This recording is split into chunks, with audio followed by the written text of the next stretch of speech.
우리는 본문은 시편 56편인데요. 표제를 먼저 보도록 하겠습니다. 첫 번째로 나온 게 다윗의 믹담시라고 나와 있죠. 이 믹담시라는 게 시편 16편을 비롯해서 오늘 본문인 시편 56편에서 60편을 다윗의 믹담시라고 얘기를 하더라고요.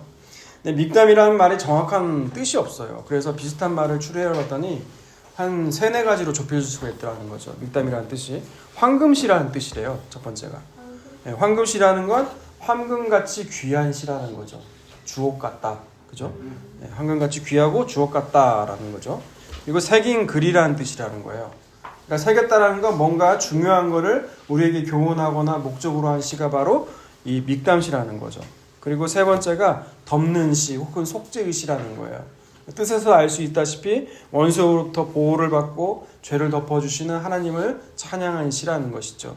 이 모든 요소들이요 전부 다 이 믹담시 안에는 다 있다라는 거예요. 그래서 다윗이 인생의 환난 가운데 쓰여진 시가 바로 이 믹담시라는 거죠. 그리고 두 번째 곡조를 봤더니 곡조가 아니고 뭐라고 나와있죠? 두 번째가 인도자를 따라 요낫 엘렘 르호금에 맞춘 노래라고 써 있어요. 이게 요낫 엘렘 르호금이 뭐냐? 요낫이라는 건 비둘기라는 뜻이래요. 그러니까 이걸 번역을 하면 먼 느티나무에 있는 그 비둘기, 멀리 있는 잠잠한 비둘기라는 거예요.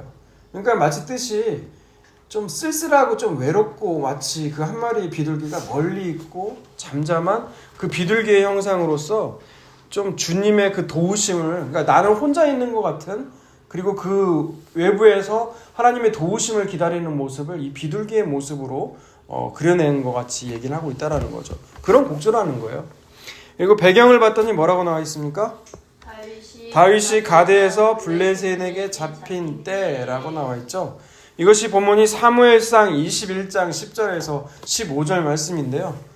사무엘상 21장 10절에서 15절 먼저 읽고 본문 보겠습니다. 시작. 그날에 다윗이 사울을 두려워하여 일어나 도망하여 가드왕 아기스에게로 가니 아기스의 신하들이 아기스에게 말하되 이는 그 땅의 왕 다윗이 아니니까 우리가 춤추며 이 사람의 일을 노래하여 이르되 사울이 죽인 자는 천천히요 다윗은 만만이로다 하지 아니하였나이까 하니라.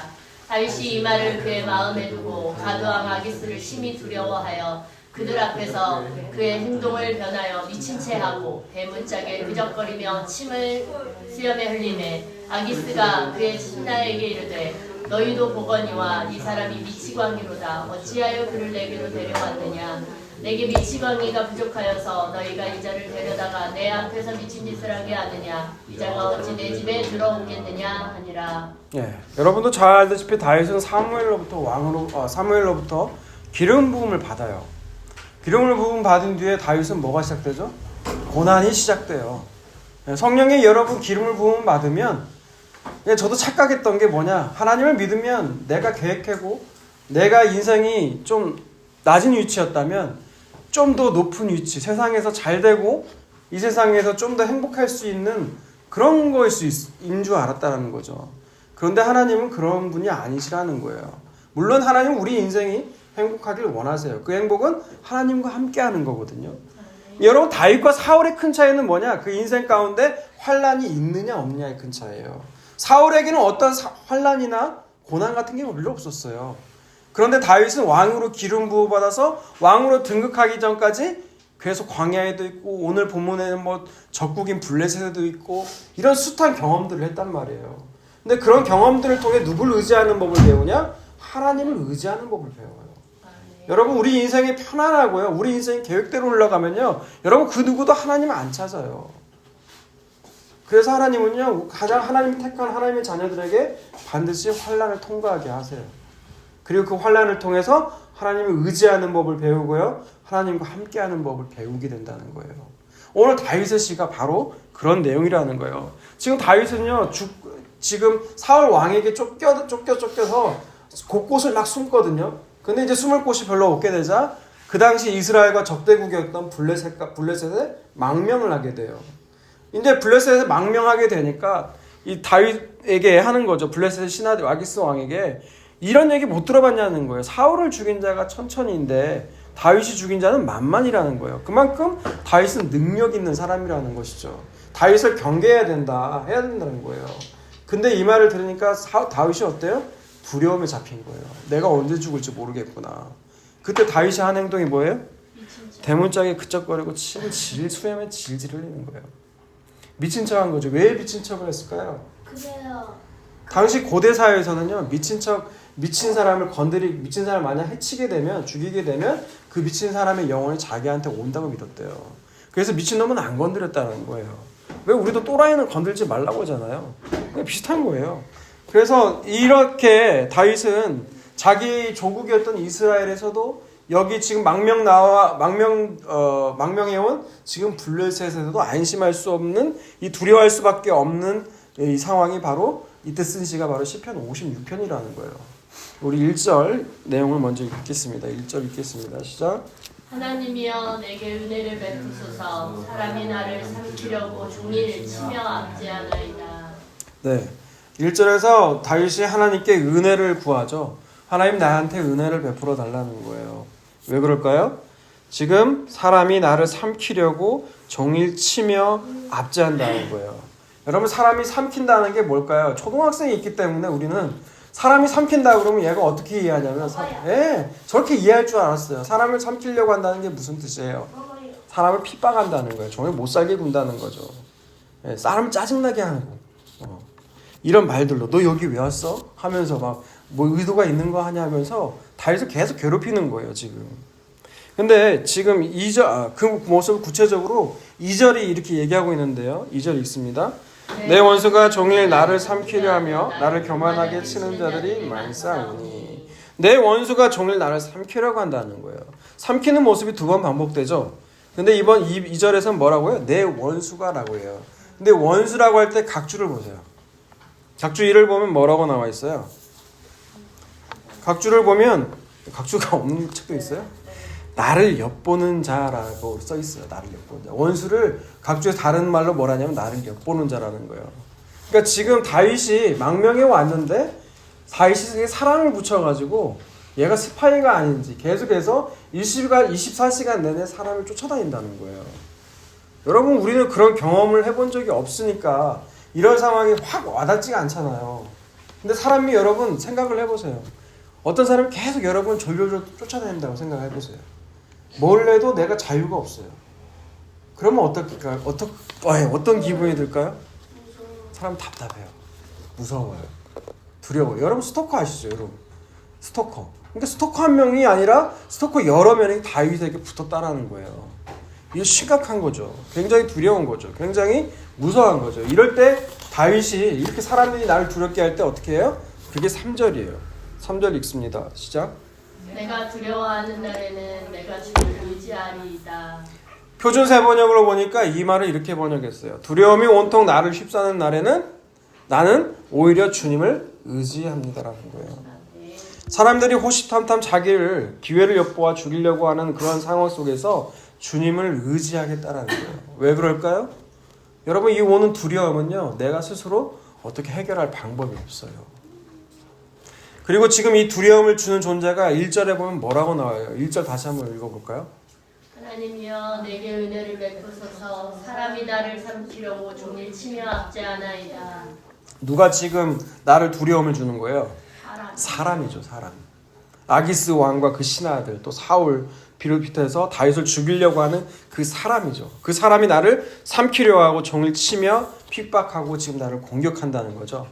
근데 여기서 번역된 이 사람이라는 단어가요, 히브리어로 에노시라는 거예요. 에노시. 이 사람이라는 단어가 이 시편 56편에는 사람이라는 단어가 3번 나오거든요. 근데 그 단어마다 다 다르게 써요. 그러니까 이게 지금 우리가 1절에 읽은 그 사람이 나를 공격한다고 할 때, 나를 사람이 삼키려고 할 때 그 히브리어가 에노시라면요, 4절에 보면은 혈육을 가진 사람이 내게 어찌하리까 나오거든요. 그때 사람이 또 나와요. 그 단어는 뭐냐면 그때다 설명을 할 수도 있는데 바사르라는 단어예요. 그리고 이제 하반부에 가면 11절에 사람이 내게 어찌하겠느냐 할 때 그 사람은요, 여러분이 잘 아는 그 아담, 흙 먼지라는 뜻은 아담이에요. 이렇게 사람이라는 단어를 3번 다시 다른 단어로 씀으로 인해서 그 사람이라는 것이 어떤 존재인 것을 다윗은 지금 알고 있다는 거야. 하나님으로부터. 모든 성경은 하나님의 계시로 말미암아 주어진 책이잖아요. 사람이 어떤 존재인지 다윗은 이 죽을 두려운 상황 가운데 묵상을 하게 됐다라는 거예요. 그리고 사람이 어떠한 존재인지를 알므로써 내가 사람을 의지하지 않고 하나님을 의지하겠다는 내용이 바로 시편 56편의 내용이라는 거죠. 먼저 첫 번째로 번역된 이 사람 에노시라는 단어가요. 같은 시편 103편 15절에 이렇게 번역이 되어 있거든요. 시편 103편 15절을 봅시다. 인생은 그 날이 풀과 같으며 그 영화가 들의 꽃과 같도다. 네. 첫 번째로 여기 에노시라고 번역된 이 단어가 여기에서는 인생이라고 번역되어 있어요. 그러니까 첫 번째 사람은 어떤 존재냐? 그 인생은 그날이 풀과 같다라는 거예요. 풀이 여러분 어떤 이미지예요? 막 강한 이미지인가요? 네? 풀이 막 뻣뻣하고 막 팔을 밟으면 지가 막 견뎌가지고 어릴 때 한번 밟아봐 막 그런 이미지인가요? 아니잖아요. 그쵸? 어떤 이미지예요? 밟으면 밟히는 그런 연약한 이미지예요. 그리고 인생이 아무리 잘 돼도 들의 꽃과 같다라는 거예요. 햇빛이 강하게 입김만 내리쬐면 싸그라드는 게 들의 꽃이거든요. 그러니까 한낱 사람의 인생, 지금 다윗이 두려워하고 있는 그 사람들이 이 들의 풀과 같고 들의 꽃과 같다는 건 영원하지 않다라는 거예요. 그러니 너 다윗아, 이런 두려운 상황 속에서 누구 의지해라? 하나님 의지해라는 거예요, 지금. 이들의 인생이 너 길 것 같지, 영원히 지속될 것 같지, 아니야. 그런 것이에요, 지금 하나님께서는. 곧 끝이 난다라는 거예요. 그러므로 자신을 두렵게 하는 사람이 있는 날에는 누구를 의지하지 말라? 다른 사람을 의지하지 말고 하나님을 의지하라는 거예요. 근데 왜 사람을 두려워하면 안 될까요? 그게 잠언 29장 25절에 나와요. 사람을 두려워하며 올무에 걸리게 되거니와 여호와를 의지하는 자는 안전하리라. 네, 사람을 두려워하게 되면, 제가 이거 딸한테 자주 해주는 말이거든요. 사람을 두려워하게 되면 올무에 빠지게 된다는 거예요. 여러분 올무가 뭐예요? 초등학생. 올무가 뭐예요? 막 다리. 네, 짐승을 잡기 위해서 설치한 그 덫인데, 주로 사슴이나 이런 동물들 잡으려고 하는 건데, 올무라는 건 한번 거기에 딱 빠지게 되면 자기 힘으로 못 빠져나와요. 힘 주면 줄수록 점점점 올가매요. 못 빠져나오게 만들어요. 사람이 그렇다는 거예요. 사람을 두려워하게 되면 거기에서 헤어나올 수가 없다라는 거예요. 그런데 여호와를 의지하는 자는 어떻다고요? 안전하다라는 거예요.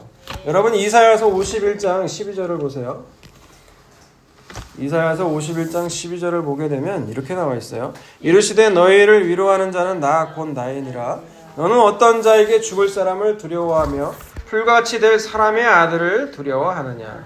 여기서 번역된 사람이 바로 뭐예요? 에노시예요. 에노시는 어떤 존재냐? 뭐라고 나와 있어요? 풀과 같이 될 사람의 아들이라는, 풀이라는 거예요. 풀. 영원한 존재가 아니고, 강한 존재가 아니고 연약한 존재라는 거예요. 그럼 하나님은 어떤 분이시냐가 이사야 그 이유거든요. 13절에서 15절 볼까요? 하늘을 펴고 땅의 기초를 정하고 너를 지은 자 여호와를 어찌하여 잊어버렸느냐. 너를 멸하려고 준비하는 저 학대자의 분노를 어찌하여 항상 종일 두려워하느냐. 학대자의 분노가 어디 있느냐. 결박된 포로가 속히 놓일 것이니 죽지도 아니할 것이요 구덩이로 내려가지도 아니할 것이며 그의 양식이 부족하지도 아니하리라. 나는 내 하나님 여호와라. 바다를 휘저어서 그 물결을 뒤흔들게 하는 자이니 그의 이름은 만군의 여호와니라. 네, 아멘. 하나님은 어떤 분이세요? 하나님은 하늘과 땅을 만드신 창조주 하나님이시라는 거예요. 바다를 휘젓고, 그 넓은 그 바다, 한계를 모르는 그 바다를 휘젓고 물결을 뒤흔드시는 분이 누구다? 하나님이시라는 거예요. 그러니까 지금 왜 하나님으로 자꾸 얘기를 하느냐? 그 사람에 비하면 하나님은 어떤 분이시냐는 거죠. 사람이 아무리 크고 강하고 나를 두렵게 해도 하나님 앞에서는 아무것도 아니라는 거예요. 지금 이사야가 얘기하는 거죠. 사람이 어떤 그 계획을 짠다고 하더라도 하나님을 믿고 의지하는 자는 그 결박에 놓이지 않는다는 거예요. 죽지 않는다는 거예요. 그래서 16절을 보세요. 내가 내 말을 내 입에 두고 내 손 그늘로 너를 덮었나니 이는 내가 하늘을 펴며 땅의 기초를 정하며 시온에게 이르기를 너는 내 백성이라 말하기 위함이니라. 하나님이 내가 내 말을 내 입에 두었대요. 그리고 내가 내 손으로 너를 덮었대요. 이게 뭐예요? 하나님 너를 지키겠다는 거예요. 아멘. 너를 보호하겠다는 거예요. 너를 지켜주겠다는 거예요. 왜요? 너는 내 백성이니까, 내 자녀이니까. 그런 자들은 어떻게 고백을 하느냐? 오늘 시편 본문 4절이에요. 내가 하나님을 의지하고 그 말씀을 찬송할지라 내가 하나님을 의지하였은즉 두려워하지 아니하리니 혈육을 가진 사람이 내게 어찌하리까. 내가 하나님을 의지하고 그 말씀을 찬양하겠다는 거죠. 내가 하나님을 의지하니 내가 두려워하지 않겠다라는 거예요. 여러분 다윗의 이 고백은요 1절에서 3절에 나오는 사람이 들의 풀 에노시 같은 존재인 걸 알기 때문에 그 크신 하나님을 내가 믿고 의지하며 나올 수 있다는 고백인 거죠.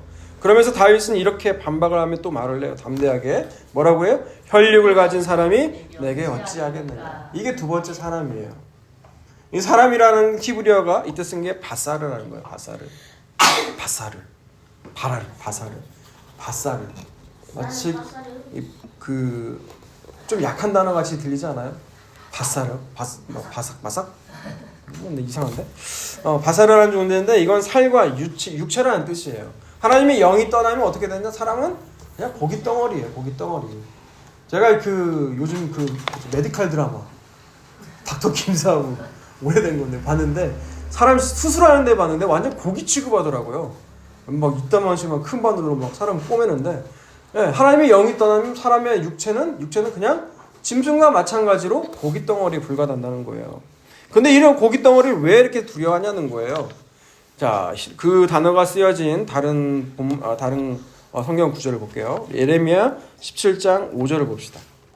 여호와께서 이와 같이 말씀하시니라. 무릇 사람을 믿으며 육신으로 그의 힘을 삼고 마음이 여호와에게서 떠난 그 사람은 저주를 받을 것이라. 예, 여러분 여기서 쓰인 사람이 바로 바사르라는 거예요.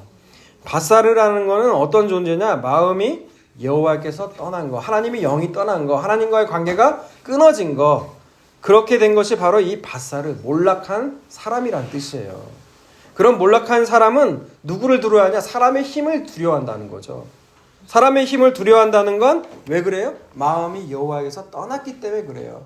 우리 창세기에서도 보면 아담과 하와가 선악과를 먹고 어떻게 해요? 두려워하죠. 자기가 벌거벗은 걸. 그전에는 하나님이 지키셨기 때문에, 보호하셨기 때문에, 하나님의 영이 떠나지 않았기 때문에 두려워하지 않았어요. 그런데 하나님의 영이 떠나니까 어떻게 돼요? 두려움이 찾아온 거예요. 네. 마찬가지로 그 마음이 여호와에게서 떠났기 때문에 하나님을 두려워하지 않고 누굴 두려워해요? 이제 사람을 두려워한다는 거예요. 그래서 정작 두려워하게 존재해야 될 하나님은 두려워하지 않고 연약하고 이 몰락한 바사르라는 이 사람을 두려워하게 됐다는 거예요. 그래서 다윗은 지금 뭐를 구해요? 하나님께 1절에서 하나님께 은혜를 구한 거예요. 그 은혜를 구했더니 하나님은 무슨 은혜를 주셨다? 사람을 두려워하지 않고 사람이 어떤 존재인지를 알 수 있는 하나님의 은혜를 주셨다는 거예요. 저와 여러분 오늘 이 은혜 받기를 바랍니다. 하나님이 사람이 어떤 존재인지를 알고 더 이상 사람을 두려워하지 않는 은혜를 있기를 원해요. 그럼 바사르라는 존재가 어떤 일을 하느냐? 오늘 본문을 통해서 보자고요. 5절과 6절을 봅니다. 그들이 종일 내 말을 곡해하며 나를 치는 그들의 모든 생각은 사악이라. 그들이 내 생명을 엿보았던 같이 또 모여서 숨어 내 발자취를 지켜보나이다. 이 몰락한 인생들, 바사르라고 하는 존재가 어떤 일을 하느냐? 하나님이 택한 백성, 다윗이라고 요약이 되죠. 하나님 택한 사람들을 항상 그 종일토록 따라다니면서 그가 하는 말을 곡해한다는 거예요. 그러니까 꼬투리 잡고 자꾸 물어진다는 거예요. 그리고 그 목적은 뭐예요? 다윗을 오직 그 택한 백성을 해칠 생각을 한다는 거죠. 죽이려고 그 발자취를 따라다니고 있다라는 거예요. 즉 몰락한 인생들이 바사르가 하는 게 뭐냐면 하나님께 택함 받은 하나님의 사람들을 제거한다는 거예요. 그것이 자기의 목표가 된다는 것이죠. 이 세상에서 우리가 사는 삶이 그렇다는 거예요. 이 세상에 사는 사람은 예수 그리스도로 말미암아 미움을 받고 박해를 받고 그렇잖아요. 그 얘기를 하고 있는 거예요. 그러니 7절 있습니다. 그들이 악을 행하고야 앉아나오리까 하나님이여 분노하사 무 백성을 낮추소서. 그러니까 벌해달라는 거예요. 이런 악을 행하는 자들을 하나님께서 분노하셔서 그들을 낮추어 달라는 거예요. 그리고 8절 보세요.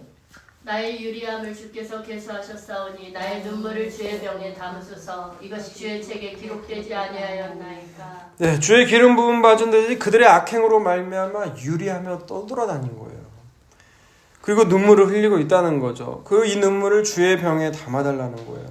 그리고 이게 주의 책에 기록되지 않았냐는 거는 하나님 모든 상황 다 아시지 않냐는 거예요. 그러니 9절 보세요. 내가 아뢰는 날에 내 원수들이 물러가리니 이것은 하나님이 내 편이심을 내가 아나이다. 네. 그래서 내가 아뢰는 날, 내가 주님을 부르면 내 원수들이 뒤로 물러갈 것이고 이것으로 인해서 하나님이 내 편이심을 안다는 거예요. 근데 우리가 그 본문의 배경이 되는 사무엘상 봤죠.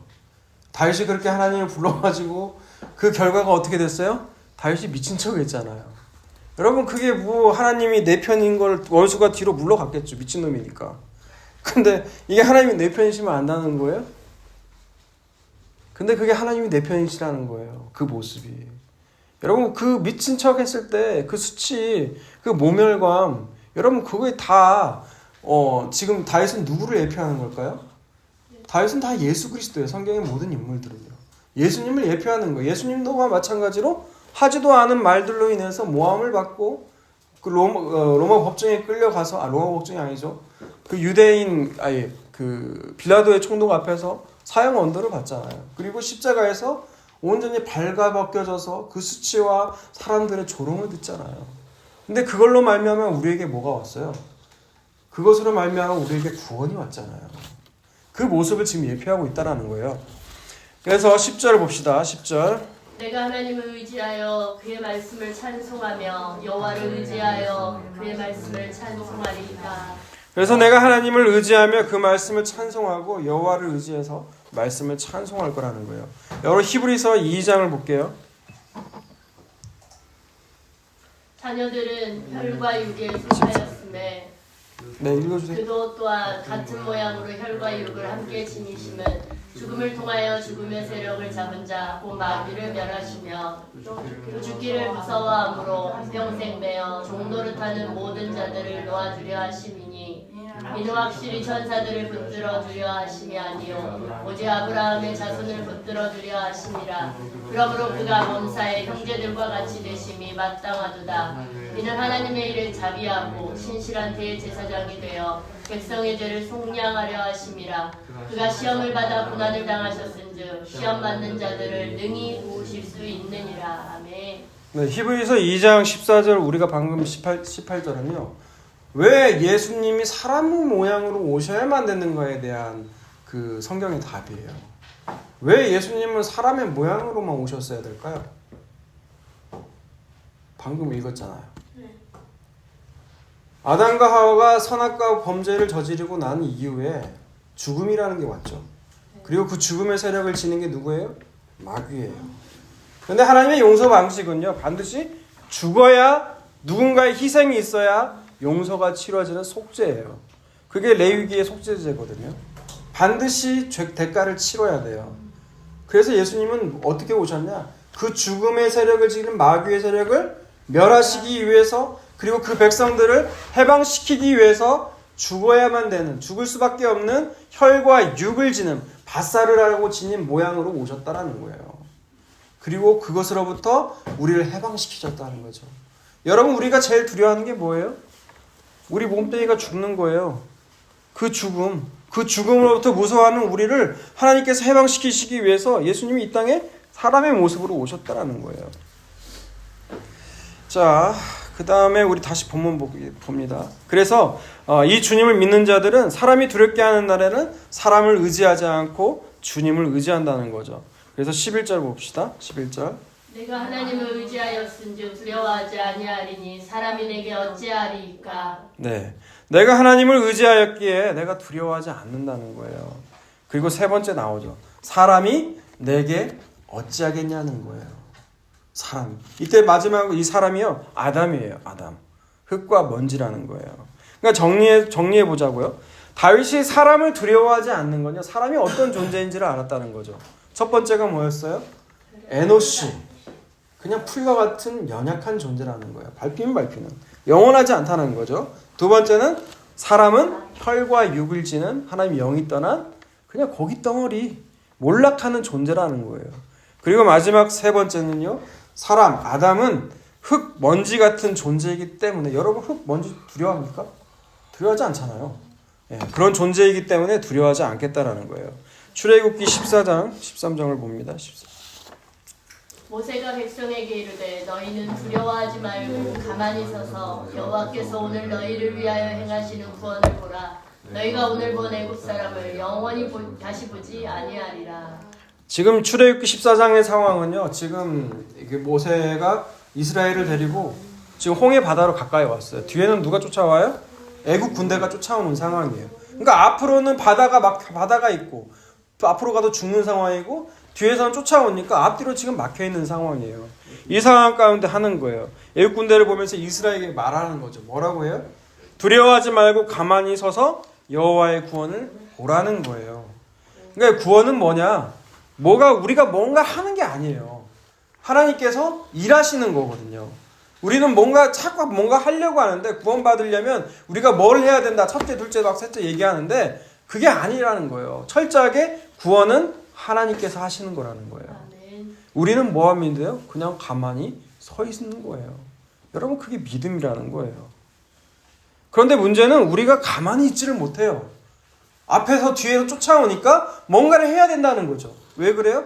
하나님의 구원을 믿지 못하니까 그러는 거예요. 우리가 두려워서 그런다는 거죠. 신명기 1장 29절에서 33절 봅니다.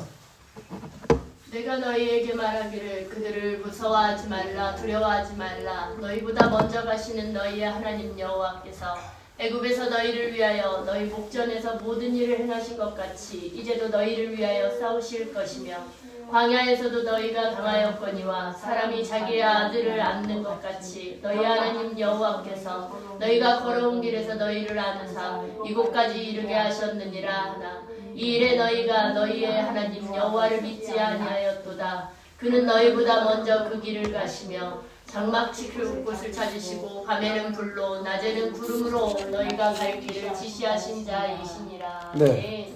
여기도 똑같이 두려움이 나오거든요. 이스라엘이 지금 가나안 땅을 앞에 두고 있어요. 그런데 가지를 못하고 있어요. 왜? 두렵다는 거예요. 거기는 그곳에 사는 그 성이 자체가 아예 튼튼하고 우리가 공격해서 뚫어줄 것 같지가 않고 그곳에 사는 사람들은 다 안악자손들이에요. 거인족들이에요. 체격적으로 많이 키가 차이가 나요. 그런데 이 두려움, 이 모든 속의 근원은 뭐야? 이렇게 이 두려움 가운데 있는 이 근원은 하나님의 약속을 믿지 못하는 거예요. 사람이 아담, 에노시, 바사르 이런 존재인데 그 사람을 지금 두려워하고 있다는 거예요. 여러분 마태복음 10장을 보세요. 왜 이렇게 사람을 두려워하게 됐느냐? 왜 이렇게 사람을 두려워하느냐? 그것이 바로 하나님을 두려워하지 않다는 거거든요. 마태복음 10장 28절에 31절 있습니다. 시작. 몸은 죽여도 영혼은 능히 죽이지 못하는 자들을 두려워하지 말고 오직 몸과 영혼을 능히 지옥에 멸하실 수 있는 이를 두려워하라. 참새 2마리가 한 아살리온에 팔리지 않느냐. 그러나 너희 아버지께서 허락하지 아니하시면 그 하나도 땅에 떨어지지 아니하리라. 너희에게는 머리털까지 다 세신 바 되었나니 두려워하지 말라. 너희는 많은 참새보다 귀하니라. 아멘. 네. 몸은 죽여도 영혼을 죽이지 못하는 자들을 두려워하지 말래요. 그게 누굽니까? 사람이죠. 사람 두려워하지 말라는 거예요. 그럼 누굴 두려워하라는 거예요? 몸과 영혼을 능히 지옥에 멸하실 수 있는 그 하나님을 두려워하라는 거예요. 그러니까 우리의 두려움의 원인은 뭐에 있다는 거예요? 사람을 두려워하면 하나님을 두려워하지 않는다는 거예요. 그런데 반대로 하나님을 두려워하면 사람을 두려워하지 않게 된다는 거예요. 그럼에도 불구하고 우리는 이걸 알면에도 불구하고 우리는 자꾸 두려워요. 왜? 우리 몸뚱이가 죽는 걸 가장 두려워하거든요. 영혼이 죽는 건 두려워하지 않아요. 왜요? 이미 영혼은 죽어있기 때문에 그래요. 그렇기 때문에 영혼이 죽었다는 말이 아무렇지 않게 들리는 거예요. 여러분 예수님 제자들도 그랬어요. 예수님의 제자들 역시 예수님 결코 배신하지 않겠다고 했지만 예수님 십자가에서 끌려가고 죽는 앞에는 제자들 다 도망갔잖아요. 왜요? 죽음이 무섭기 때문에. 죽기 싫어요. 아까 여러분 우리 신명기서 1장 29절에 33절 읽을 때 그 표현 나왔죠. 하나님이 이스라엘을 마치 광야 40년 동안 어린아이를 안듯이 왔다라는 거예요. 그런데도 이스라엘은 믿지 못하다라는 거죠. 구름기둥 불기둥으로 보이는 모습으로 심지어 나타났지만 함께 하셨지만 그들은 믿지 못하더라는 거예요. 두렵다라는 거예요. 그러니 하나님 함께 하시는 정도가 아니라 이제 어떻게 하셔야 돼요? 그들 안으로 오셔야만 된다는 거예요. 하나님이 그들 안으로 오시면 그들 안에 계신 하나님 때문에 사람을 두려워하지 않게 되겠죠. 그게 누굽니까? 그게 성령님이잖아요. 성령님. 뭐라고 한 거예요? 그게 성령님이잖아요. 부활하신 예수님께서 제자들을 찾아오시고 성령이 오순절날 임하시니까 제자들의 모습이 바뀌게 되죠. 담대하게 사람들 앞에서 예수님을 증거하잖아요. 너희가 죽인 그 예수가 부활하셨다라는 거죠. 제자들 모두가 다 그랬어요. 이게 우리가 지난달에 본 사도행전의 그 제자들의 모습이었잖아요. 성령이 임하시니까 몸을 죽이는 자들이 더 이상 두려워하지 않는 거예요. 그리고 복음을 그들 앞에서 담대히 증거하는 거죠. 그렇게 제자들이 두려움 없이 사람을 두려워하지 않았다는 것은 뭐예요? 그 안에 하나님의 영, 예수 그리스도의 영, 죽었다가 다시 살아나신 예수님의 영이 그들 안에 계시니까 가능한 거라는 거예요. 그 은혜가 있으면 여러분 사람과 세상을 두려워하지 않게 된다는 거예요. 보라 너희가 세상에서 환난을 당하나 내가 세상을 이겼다고 하신 그분이 우리 안에 오게 있으시면 더 이상 두려워하지 않게 된다는 거예요. 그러면서 고백을 한다는 거죠. 다윗의 시편처럼 뭐라고요? 사흘육을 가진 사람이 내게 어찌할 수 있겠냐라는 거예요.